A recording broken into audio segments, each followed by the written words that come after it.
Hey guys, it's Caitlin. Welcome back to the channel. Today we are going to talk about how to humanize your business brand.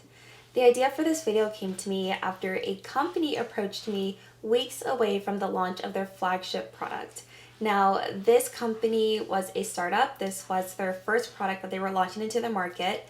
They had taken the time and spent the money to do the brand identity, do the market research, and they had a lot of facts, but none of the facts connected in a way that resonated with the customer, meaning that there was no story to connect all of these little dots that they had all over the place.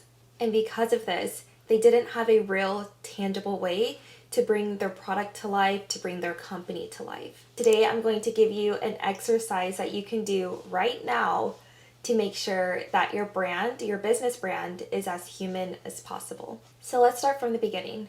Why is having a story important? A story connects the dots. So you can do all the research that you need to get your business off the ground, but it is not going to be tangible. It is not going to be brought to life. It is not going to be a beautiful picture unless you have a story that makes sense to your customer. Humans remember stories 22 times more than fact. So when you tell your customer that our product has new features that have never been launched in the market, what does that mean for me? As a customer, what does that mean for me, really? The story that you need to tell is that your product is going to get them from point A to point B. Another point that I want to make is that humans connect with humans. And so if you can make your brand as human as possible, you're really going to be able to build a community around your brand because you will then be speaking to other humans. If you're not quite sure what I mean by that, I want you to think of man's best friend. When I say man's best friend, what do you think of? You think of a dog. Now, why are dogs man's best friend? Because they can show emotion. They can have their own little story. Like, I adopted this dog, he was on the streets, I adopted him from the shelter, and I could see the happiness in his face, and now we cuddle every night when we go to sleep. That's a beautiful story about a dog, and you can do the exact same thing for your business. And this is where the exercise comes into play. To humanize your brand, I want you to do the exact same thing that we've done for buyer personas in the past. When we build our buyer personas, we ask ourselves, if our entirety of our audience were represented as one person, how old would they be? What would their hobbies be? What would they do for work? Where would they like to spend their time? I want you to do the exact same thing for your business. I want you to imagine that your business is a singular person. Then I want you to ask yourself, what would this person be like? What is their personality like? What are their characteristic traits?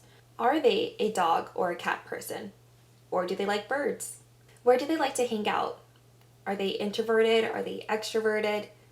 I really want you to get to know this person because this person is going to represent your brand. A big question that I also want you to ask yourself as you're trying to narrow down who this person is and what they look like and how they behave is how they dress. A lot of the times the way that we dress is a way that we express ourselves. And so if your person wears maybe more structured clothing like I'm wearing today, or more flowy clothing, that is going to say a lot about their personality trait. The reason why I want you to look into how the person dresses is because that is going to play into their personality archetype. There are 12 personality archetypes that have been studied and discovered by psychologists to represent each type of personality of human. So when you can assign a personality archetype to your brand, you're making it that much more human.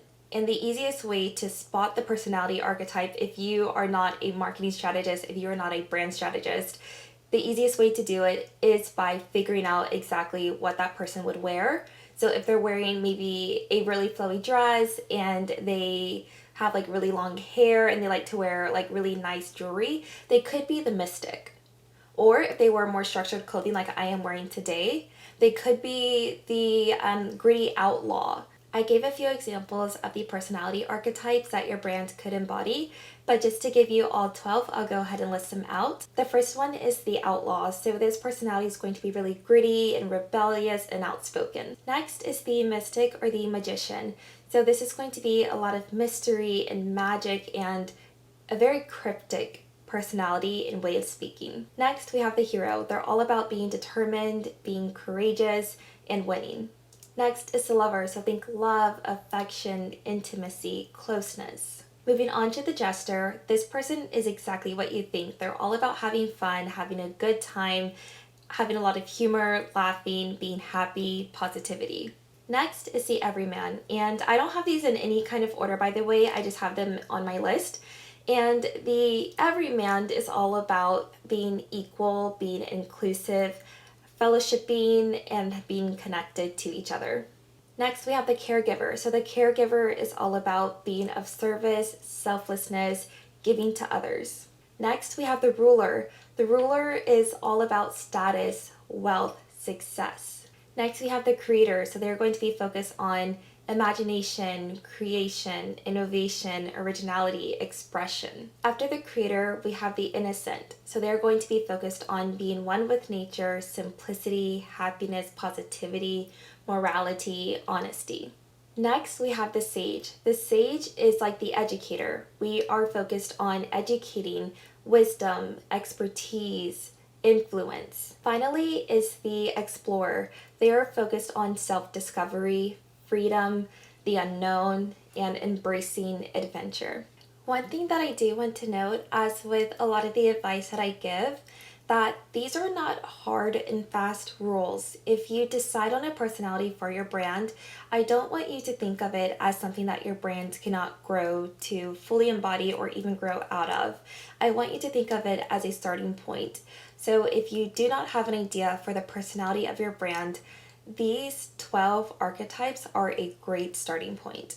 Once you have the personality figured out for your company, you can then go and use that personality to create the way that your company then speaks. So this is going to speak to your tone in the voice that you use in any kind of messaging that you use with your customers or to communicate through your brand. So this is going to be your social media outlets. This is going to be over email. This is even going to be how you represent your company as you network as a representative of your company. The personality will then guide you into how the tone and the voice of your brand should behave.